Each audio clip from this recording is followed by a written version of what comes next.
Iran kini harus menghadapi dua unit ekspedisi marinir yang bergerak menuju wilayahnya. Pada saat yang sama, Amerika Serikat bersiap melakukan langkah yang berpotensi bersejarah. Sebuah kekuatan besar tengah menuju Selat Hormuz dan diyakini akan mengubah cara jalur vital itu digunakan selamanya. Pasukan terjun payung elit juga sedang dalam perjalanan, bersiap untuk mendominasi kawasan tersebut.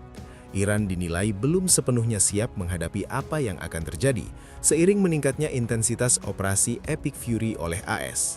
Setelah berminggu-minggu spekulasi mengenai pengerahan pasukan, Divisi Lintas Udara ke-82 akhirnya dikirim ke Timur Tengah.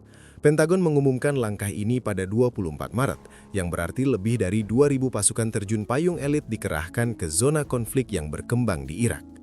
Ini merupakan eskalasi signifikan dari pihak AS dan bisa menjadi indikasi bahwa mereka semakin dekat untuk mengerahkan pasukan darat, kemungkinan di Pulau Kark sebagai bagian dari upaya membuka kembali Selat Hormuz.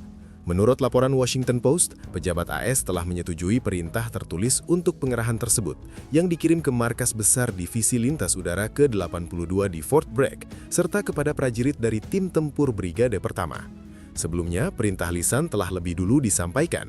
Dua sumber yang mengetahui situasi ini mengonfirmasi hal tersebut kepada media. Banyak dari prajurit yang menerima perintah adalah bagian dari pasukan respons cepat divisi tersebut. Disinilah situasi mulai terlihat semakin serius.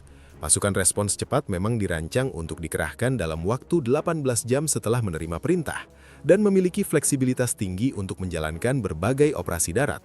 Tugas mereka mencakup merebut lapangan terbang, seperti yang ada di Pulau Kark, hingga mengamankan infrastruktur vital seperti jalur pipa dan terminal minyak di wilayah tersebut. Task and Purpose menjelaskan bahwa anggota pasukan respons cepat Divisi ke-82 berganti setiap 6 bulan, seiring rotasi tanggung jawab antar 3 brigada. Brigada yang ditunjuk sebagai IRF-1 akan menjadi unit paling siap selama periode tersebut. Di dalamnya, terdapat batalion dan kompi khusus yang disebut IRB-1 dan IRC-1 yang menjadi unit terdepan dalam pengerahan. Semua ini menunjukkan bahwa AS telah membangun kekuatan yang dirancang khusus untuk merespons krisis dengan cepat. Situasi di Selat Hormuz saat ini jelas merupakan krisis, terutama karena blokade Iran telah mengganggu stabilitas harga minyak dan gas global. Tekanan terhadap AS datang dari berbagai pihak, baik sekutu maupun negara lain yang terdampak langsung oleh kondisi tersebut. Pengerahan Divisi Lintas Udara ke-82 tampaknya menjadi bagian dari strategi AS untuk meredakan tekanan itu. Pulau Kark kemungkinan memegang peranan penting. Namun rencana yang mungkin dijalankan di sana juga berisiko memicu eskalasi lebih jauh dalam operasi Epic Fury. Spekulasi mengenai keterlibatan Divisi ke-82 sebenarnya sudah muncul sejak awal Maret. Pada 6 Maret, Washington Post melaporkan adanya perubahan besar dalam rencana militer yang memicu rumor pengerahan ke Iran. Divisi tersebut sebelumnya dijadwalkan mengikuti latihan besar, tetapi rencana itu tiba-tiba dibatalkan.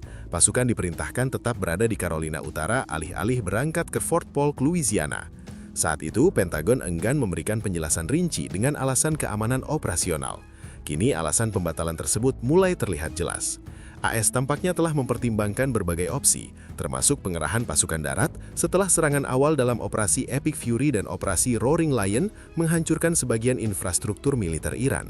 Dengan Selat Hormuz menjadi titik krusial dalam geopolitik global, pembatalan latihan tersebut kini berubah menjadi pengerahan nyata. Meski tujuan akhir Divisi ke-82 belum sepenuhnya jelas, kemungkinan serangan darat ke Pulau Kark menjadi salah satu opsi utama. Pendudukan pulau tersebut tampaknya dipandang sebagai kunci untuk mengendalikan situasi di selat strategis itu. Divisi ke-82 memiliki kemampuan untuk mengancam target di kawasan Teluk tanpa harus langsung melintasi Selat Hormuz. Menurut laporan Axios, seorang penasihat militer menyebut bahwa Pulau Kark berada dalam jangkauan tersebut. Lokasinya yang strategis memungkinkan operasi militer dilakukan tanpa harus memasuki jalur laut yang berbahaya, namun tetap memberikan keuntungan taktis yang signifikan. Pulau tersebut memiliki arti penting, terutama dalam konteks industri minyak. Terletak sekitar 20 mil dari daratan, pulau kecil ini dihuni sekitar 20.000 orang, sebagian besar bekerja di sektor minyak. Di sanalah terdapat terminal utama yang menjadi titik ekspor sekitar 90% minyak Iran. Minyak merupakan tulang belakang ekonomi Iran. Pada tahun 2024, pendapatan dari sektor ini mencapai 43 miliar dolar AS, menyumbang sekitar 57% dari total ekspor negara tersebut. Dengan sebagian besar ekspor melewati Pulau Kark, jelas bahwa lokasi ini menjadi titik lemah strategis bagi Iran. Secara logika, jika AS berhasil menguasai pulau tersebut, mereka dapat memotong lebih dari setengah pendapatan ekspor Iran, yang berpotensi mengguncang ekonomi negara itu secara signifikan. Pengerahan divisi lintas udara ke-82 ke Teluk Persia pun tampak sebagai langkah awal menuju skenario tersebut, terutama setelah serangan udara pada 13 Maret yang mentargetkan infrastruktur militer di pulau itu. Namun di balik rencana tersebut terdapat sejumlah tantangan yang besar. Jika benar divisi ke-82 ditugaskan untuk merebut Pulau Kark, maka berbagai kendala yang ada bisa mempengaruhi hasil akhir operasi. Meski dikenal cepat dan tangguh dalam pengerahan, divisi ini belum tentu sepenuhnya siap untuk menjalankan operasi kompleks seperti merebut dan mempertahankan wilayah strategis itu. Setidaknya itulah pandangan Kenyan yang menyampaikan kepada Axios bahwa divisi tersebut tergolong sebagai infanteri lintas. Artinya unit ini berpotensi rentan saat melakukan pendaratan, terutama jika harus menghadapi serangan dari kendaraan berlapis baja. Ia juga menambahkan bahwa dukungan tempur di sekitar mereka relatif terbatas. Pernyataan Kenyan ini tampaknya merujuk pada fakta bahwa Iran dan lokasi peluncuran misilnya berada jauh lebih dekat ke Pulau Kark dibandingkan dengan pangkalan aliansi AS di kawasan tersebut. Ini memperjelas bahwa rencana Amerika untuk menekan Iran untuk membuka kembali Selat Hormuz jauh lebih kompleks daripada yang terlihat di permukaan. Meski demikian, AS telah mengambil sejumlah langkah untuk mengatasi tantangan dari ancaman kendaraan berlapis baja. Seperti yang telah disebutkan sebelumnya, serangan udara terhadap infrastruktur militer di Pulau Kark telah dilakukan. Kemungkinan besar, operasi ini mencakup penghancuran unit-unit berlapis baja yang berada di pulau tersebut. Namun perlu diingat bahwa serangan awal itu terjadi sekitar 2 minggu sebelum narasi ini dibuat. Hal ini menimbulkan pertanyaan, apakah Iran telah kembali mengirimkan tambahan kendaraan berlapis baja ke pulau itu? Kemungkinan tersebut tetap terbuka dan menjadi tantangan tersendiri bagi pihak AS. Di sisi lain, ada argumen yang menentang anggapan bahwa divisi ke-82 tidak akan mampu merebut Pulau Kark. Salah satu alasannya adalah karena mereka bukanlah kekuatan tunggal yang dikerahkan ke Teluk Persia. Sebelum pengumuman resmi mengenai pengerahan divisi tersebut, AS telah lebih dulu mengirim 2 unit ekspedisi marinir atau MEU ke arah Iran. Gugus siap amfibi USS Tripoli yang terdiri dari 3 kapal perang dan sekitar 4.500 personil, termasuk MEU ke-31 dengan 2.200 anggotanya, telah berangkat dari Okinawa, Jepang. Mereka kemudian bergabung dengan MEU ke-11 yang sebelumnya telah diberangkatkan dari San Diego bersama gugus siap amfibi USS Boxer. Kedua MEU ini memiliki jumlah personil yang relatif seimbang. Dengan demikian, yang terlihat adalah bahwa AS sebenarnya mengerahkan ribuan pasukan tambahan ke Teluk Persia, jauh lebih besar daripada sekedar pengerahan divisi lintas udara ke-82 saja. Kehadiran MEU berpotensi mengubah keseluruhan dinamika dalam upaya pengambil alihan Pulau Kark. Pasukan ini dirancang khusus sebagai kelompok penyerang amfibi yang mampu menghadapi berbagai tantangan, termasuk yang sebelumnya disoroti oleh Kenyan jika divisi P-82 harus bertindak sendiri. Menurut laporan majalah Time, MEU seringkali menjadi pasukan darat pertama yang tiba di wilayah konflik. Mereka menggabungkan berbagai elemen tempur, mulai dari infanteri, kendaraan berlapis baja, helikopter, jet tempur, hingga artileri. Dengan kombinasi tersebut, MEU pada dasarnya memiliki semua yang dibutuhkan untuk menghadapi potensi respons militer Iran di Pulau Kark, termasuk ancaman kendaraan berlapis baja. MEU merupakan kekuatan yang sangat fleksibel dan dirancang untuk menghadapi hampir semua situasi di medan perang. Fakta bahwa AS mengirim 2 MEU bersamaan dengan divisi lintas udara ke-82 menunjukkan adanya upaya serius untuk mengantisipasi berbagai skenario. Hal ini juga mengindikasikan bahwa tantangan sebenarnya bukan hanya merebut Pulau Kark, tetapi juga mempertahankannya dalam jangka waktu yang cukup lama. Di balik upaya perebutan tersebut terdapat tantangan yang jauh lebih besar, yaitu bagaimana mempertahankan kendali atas pulau itu sambil tetap memberikan tekanan kepada Iran di Selat Hormuz. Meskipun penguasaan Pulau Kark akan memberikan keuntungan strategis bagi AS, Iran juga memiliki sejumlah opsi respons yang dapat mengubah situasi secara drastis. Salah satu kemungkinan ekstrim adalah strategi bumi hangus. Iran dapat meniru tindakan yang pernah dilakukan oleh Saddam Hussein saat Perang Teluk dengan membakar fasilitas minyak sebelum jatuh ke tangan musuh. Jika hal ini dilakukan di Pulau Kark, maka keuntungan strategis bagi AS akan hilang, sementara pasukan Amerika justru akan menghadapi kebakaran besar yang sulit dikendalikan, terutama jika penghancuran dilakukan setelah pulau tersebut diduduki. Namun langkah seperti itu juga membawa konsekuensi besar bagi Iran sendiri. Menghancurkan fasilitas minyak berarti merusak aset ekonomi vital yang membutuhkan bertahun-tahun untuk dibangun kembali. Dampaknya bisa berupa krisis ekonomi jangka panjang terlepas dari hasil akhir operasi Epic Fury. Alternatif lainnya adalah memanfaatkan kedekatan geografis Pulau Kark dengan daratan Iran. Pulau tersebut hanya berjarak 140 mil dari aset AS terdekat di kota Kuwait, sehingga jalur logistik menjadi tantangan serius bagi pihak Amerika. Mensuplai kebutuhan bagi divisi ke-82 dan 2 MIU yang bertugas di pulau itu bukanlah hal yang mudah. Selain itu, pasukan yang ditempatkan di sana juga akan menjadi target empuk bagi serangan misil Iran. Memang benar bahwa Iran telah kehilangan sebagian besar fasilitas peluncuran misilnya, sekitar 75% pada awal Maret. Namun mereka masih memiliki peluncur bergerak yang dapat digunakan secara taktis. Keluar dari persembunyian, meluncurkan serangan, lalu kembali bersembunyi. Dengan ukuran Pulau Kark yang relatif kecil, hanya beberapa serangan misil saja sudah cukup untuk memberikan dampak signifikan terhadap pasukan AS, terutama jika sistem pertahanan belum sepenuhnya terbangun. Namun, semua tantangan ini bukanlah hal yang tidak bisa diatasi oleh AS.